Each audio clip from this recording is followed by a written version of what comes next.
since I've spoken about this. This is my 2017 T-130 RS. So first of all, let's talk about the wheels. The SRAM Rome wheels were absolutely awful. It just chewed through bearings.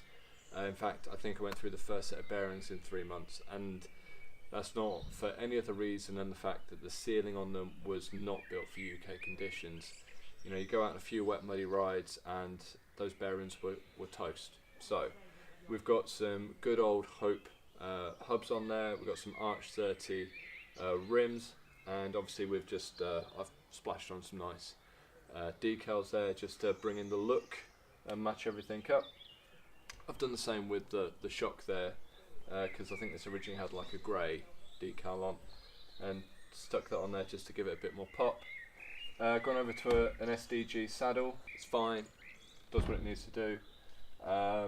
Yeah, I think I might have just gone for this one because it had a splash of pink on it. And sensor grips, so the sensor grips are on there. I actually went for these because they're quite long. You know, they've got a good grip on them. They're quite long, so for wider bars and for bigger paws, you kind of got a bit more to bite onto.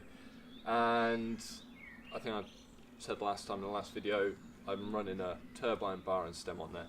Very similar to what Whyte had already fitted on this bike, but it just ties in with the race face turbine crank and stuff like that, so it looks cool.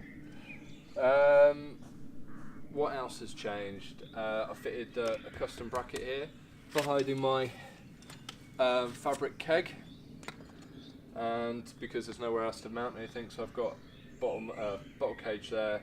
This custom mount bolts onto it, and I can slot on my tools just there. So true enduro means that I can go out on shorter rides with everything I need: drink, tools, snack in my pocket, phone and wallet in my pocket, and go for a ride. So that's pretty cool. Let's go on to the next thing, the tyres. So yeah, originally came with a WTB Trail Boss and a 2.4, and I was fine with these. Very similar to a Nobby Nick from Schwalbe, which I've always enjoyed.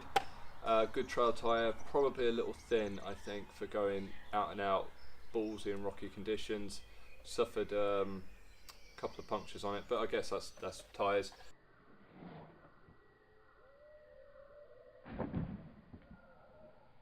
So stepped up to a Vigilante on the front, 2.3, nice big voluminous tyre, big knobs, been quite happy with that.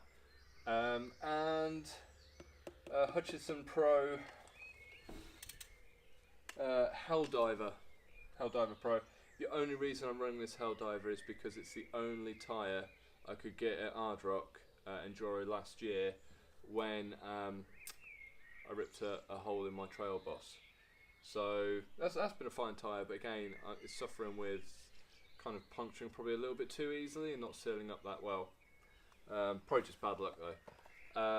So I'm switching up for a Maxxis Aggressor 2.3 on the rear. I've not tried, or I've never really been a fan of Maxxis tyres, but then I haven't gone in for any decent ones.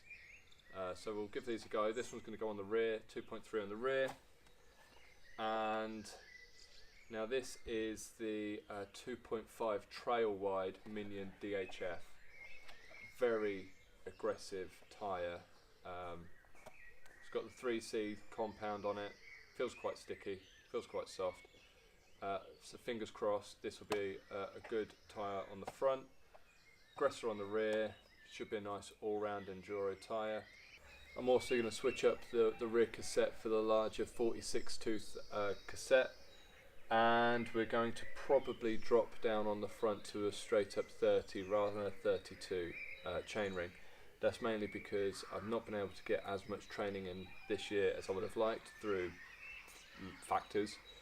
So I basically need to make sure that this is geared so that I can just twiddle up the hills, and that's what I'm going to do. Fit a 30 on the front, big 46 tooth on the back, and twiddle up those hills at Arnold.